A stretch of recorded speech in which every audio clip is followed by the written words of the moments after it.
In 1914, Germany didn't prepare to survive a long war. It prepared to finish one fast. Detailed schedules, perfect timing, absolute confidence. The plan was simple: strike hard, break the enemy, and end the conflict before endurance even mattered. But 4 years later, Europe was still burning, and that original certainty hadn't disappeared. It had hardened into something far more dangerous, because even as trenches swallowed millions of lives, German leaders convinced themselves the war was still controllable. That one more push, one final effort, could force victory before everything collapsed. By 1918, time itself had become the enemy end. The clock was almost out. So how did a strategy built on speed turn into a desperate gamble? And what happened when reality finally collided with belief? To understand Germany's final throw of the dice, we need to go back to the illusion that the war would never last this long. In 1914, German generals did not assume a short war, they planned for one. Pre-war doctrine inside the German general staff was built around the expectation of rapid decision, especially in the West. The Schlieffen Plan and its later modifications were not vague ideas, but detailed operational schedules, calculated down to rail timetables and daily marching distances. France was expected to collapse within weeks under a massive, concentrated blow, after which Germany could redeploy forces eastward against Russia. This belief was reinforced by confidence in Germany's professional officer corps, its highly trained reserve system, and its reputation for operational excellence. War, in this vision, was an extension of maneuver exercises scaled up to continental size, not a prolonged test of national endurance. The reality that emerged by late 1914 directly contradicted these assumptions, but the illusion proved resilient. Once the Western Front froze into trench lines stretching from the North Sea to Switzerland, German strategy shifted from rapid decision to endurance, but without fully accepting what that meant. Between 1915 and 1917, Germany fought a war of attrition while still believing that attrition could be controlled, limited, and ultimately won through superior tactics and discipline.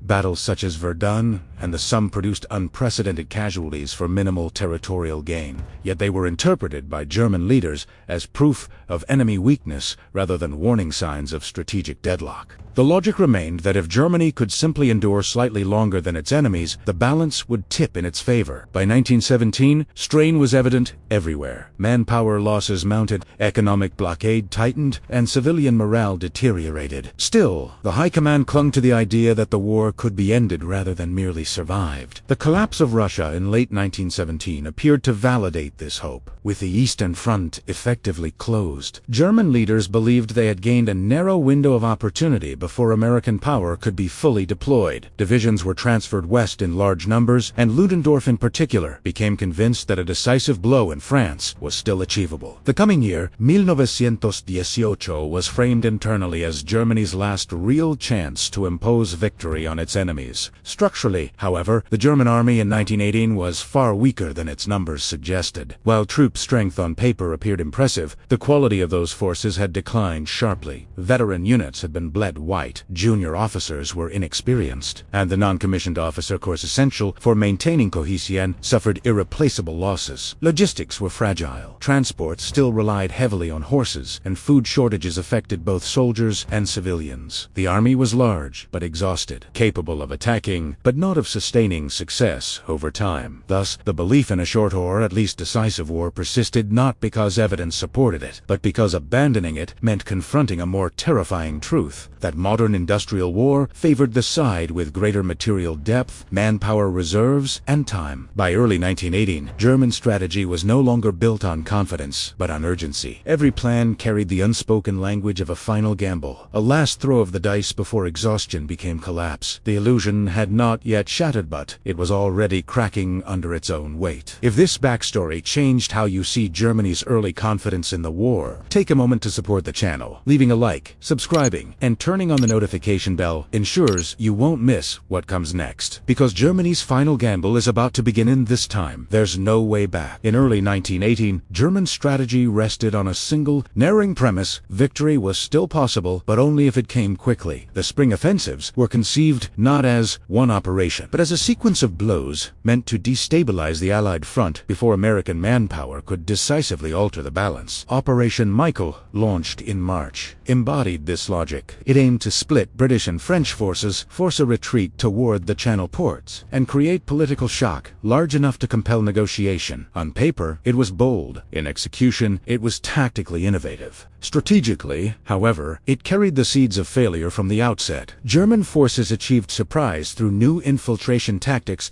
that abandoned rigid formations in favor of small, flexible assault groups. These stormtroopers bypassed strongpoints, penetrated deep into Allied rear areas, and disrupted artillery and communications. The result was immediate and dramatic. Allied lines collapsed across wide sectors, and German units advanced distances unseen since 1914. Prisoners were taken in the tens of thousands, and German morale surged. For many officers, these early successes appeared to confirm a long-held belief that German operational skill could still compensate for material inferiority. Yet success exposed a deeper problem. The offensive lacked a clearly defined operational objective beyond forward movement itself. There was no single geographic or military target whose capture would decisively end the war. German units advanced into devastated terrain with little infrastructure, while Allied forces conducted controlled withdrawals rather than encirclements. Each kilometer gained increased logistical strain. Artillery struggled to keep pace. Supply lines stretched thin, and coordination between advancing units deteriorated. What appeared as momentum was, in reality, dispersion. Human cost mounted rapidly. The stormtrooper units, drawn from Germany's best-trained soldiers, suffered disproportionate casualties. These were losses Germany could not replace. At the same time, hunger and exhaustion undermined discipline. Captured Allied supply depots often slowed the advance as soldiers stopped to eat, further eroding tempo. By April, the offensive had spent its force. Germany had gained territory, but failed to destroy any Allied army or achieve political shock. The war was not closer to ending. Germany was closer to exhaustion. This pattern repeated across subsequent offensives. Each attack consumed manpower and morale without delivering decisive results. Meanwhile, Allied coordination improved, reserves stabilized the front, and American troops arrived in growing numbers. The German army had demonstrated it could still strike, but also revealed that it no longer possessed the endurance required for sustained success. Tactical brilliance no longer translated into strategic advantage. The full implications of this imbalance became undeniable in August 1918. On the morning of the 8th of August, Allied forces struck near Amiens under conditions carefully designed to maximize shock. Dense fog concealed movement. There was no prolonged artillery bombardment. Instead, the attack relied on sudden concentration of force. Hundreds of tanks advanced alongside infantry, aircraft dominated the skies,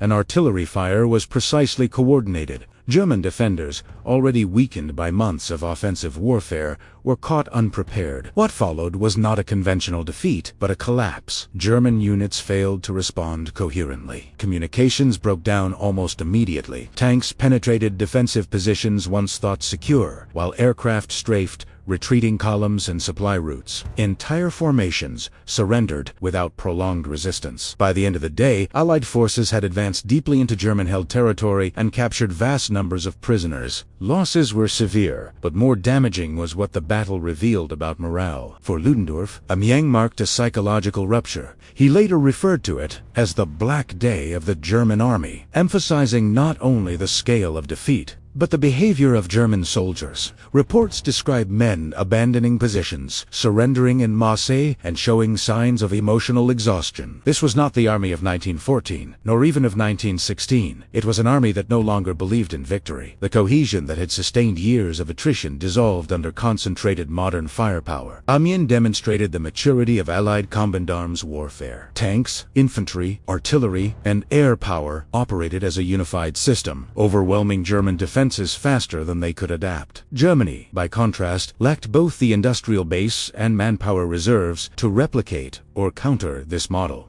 The balance of war had shifted decisively. From this point forward, German resistance could delay defeat, but not prevent it. Inside the German High Command, the change was immediate and profound. Meetings following Amiens were marked by realism rather than optimism. Field reports described collapsing units, shortages of reserves, and an inability to restore stable defensive lines. For the first time, Ludendorff and Hindenburg acknowledged privately that decisive victory was no longer attainable. The question was no longer how to win, but how to end the war before total military and social breakdown occurred. Publicly, however, this realization was carefully obscured. The High Command attempted to redirect blame toward civilian authorities and the home front, emphasizing strikes, political unrest, and declining morale as causes rather than consequences of defeat. This narrative allowed military leaders to avoid direct responsibility while preparing the ground for negotiations. At the same time, there remained a residual hope that a negotiated peace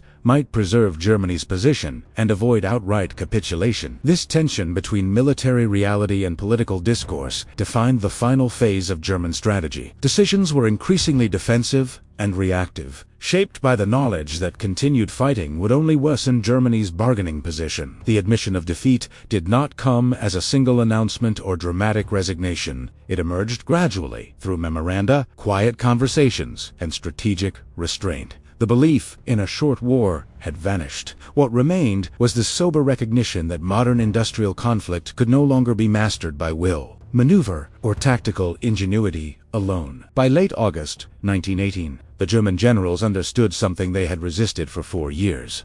The war would not end on their terms. The illusion that had guided strategy since 1914 of rapid decision, controlled escalation, and manageable sacrifice had been shattered. Amiens did not merely defeat an army in the field. It forced its leaders to confront the limits of their assumptions and with them the inevitability of defeat. By the late summer of 1918, the psychological transformation inside the German High Command was complete. The war that had begun with confidence, precision, and belief in rapid decision had devolved into a grim exercise in damage control. Ludendorff's reaction to Amiens captured this shift with brutal clarity. His description of the battle as the Black Day of the German army reflected not only tactical defeat, but the collapse of conviction. For the first time, Germany's generals no longer spoke of how to win, but of how long the army could continue to exist as a coherent force. What had once been framed as temporary setbacks were now recognized as symptoms of irreversible exhaustion. This realization was inseparable from the nature of modern industrial warfare. By 1918, the outcome of the conflict was no longer shaped primarily by maneuver, discipline, or even battlefield genius, but by production, capacity, logistics, and manpower reserves. The Entente, bolstered by American industry and troops, could absorb losses and regenerate strength at a scale Germany could not match. Courage and experience remained, but they were overwhelmed by tanks, aircraft, artillery, and an enemy whose material superiority increased with every passing month. The war had become a contest of systems rather than armies, and Germany's system was breaking down. The decision to seek an armistice emerged from this strategic reality. In October and November 1918, German leaders moved not because of a single catastrophic defeat, but because continuation promised only collapse without compensation. There was no final decisive battle, no dramatic last stand capable of reversing the situation. Instead, the war ended with memoranda, negotiations, and the acceptance of inevitability. The generals who once believed they could control the pace and duration of war now recognized that time itself had become their enemy. In retrospect, the true defeat of Germany in the First World War was not solely military, it was intellectual. The belief that a modern, industrialized war could be short, that it could be planned like a campaign timetable and concluded through operational brilliance proved fatally flawed. Amiens did not simply break German lines, it shattered an idea. That realization would echo far beyond 1918, shaping how future wars were imagined, fought, and feared. The day German generals understood the war would not be short was the day they also understood it could no longer be one.